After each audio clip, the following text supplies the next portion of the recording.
comes from weapons. So this is like my knife and my stick, or this could be a long sword. We call this Espada y Daga. And it's the same kind of a thing, you know. I just don't have the empty hand anymore. It's now a stick and a knife.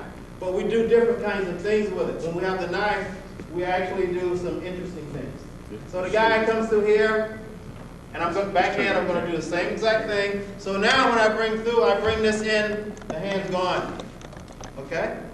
Again, this comes in, I bring the knife in, and I cut the hand off. Okay?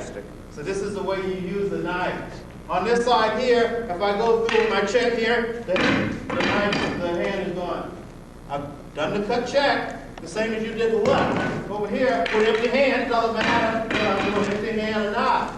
Come through, it works the same way. Once I do this, I can do what? I can take it. If I come over here and I got my knife, which is where it comes from, I can still take it. Okay? Because this is where it comes from.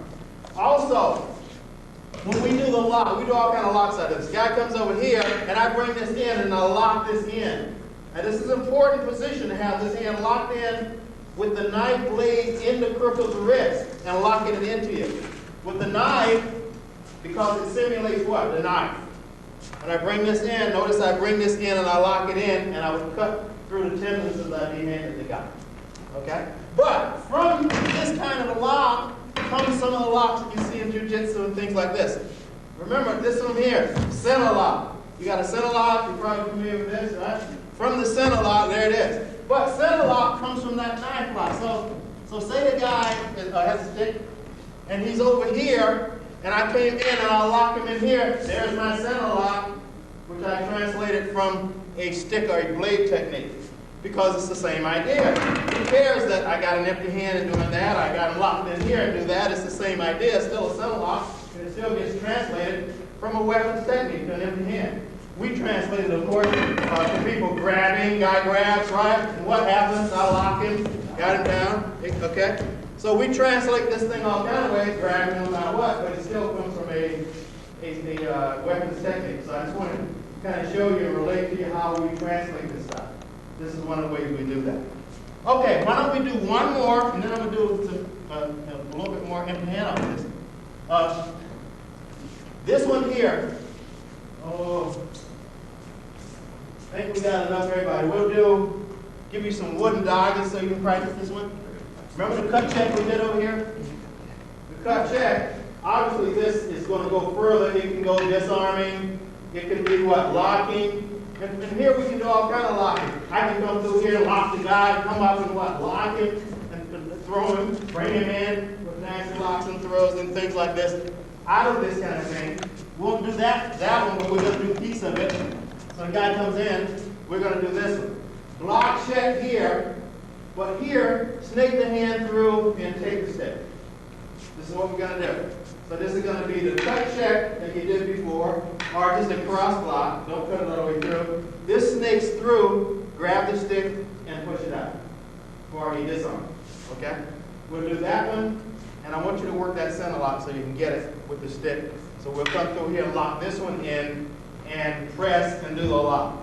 Let's do the disarm first. From here, only difference is rather than cutting through, you simply do the cross and leave the stick there. Snake this through, turn the knife hand toward the wrist, and cut through. We'll walk around and help you out. Kind of put these sticks down. The one more is going to be that center lock. Now this one is, you got to work a little bit, Dan. You got to, remember what I demonstrated with the knife. Where's my knife? Use that.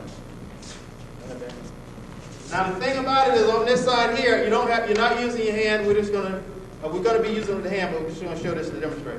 When this snake's through, notice what happens. I turn the knife over and I actually cut into his wrist. And that's what's going to bring him into me. You're going to do the same thing with your knife blade of your hand. That's the point of using the knife.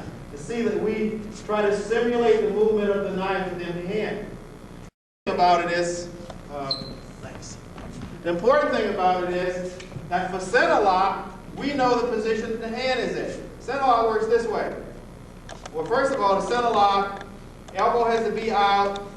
This is turned, so it's a double action. It's a turning action and a rotating action down. And we do it down toward the center line. and we keep this down out. And we also go to these nerves here. But look now, everybody see the position of the hand? So look at what happens when we do that trap with the stick on this side. I bring through and now keep the stick.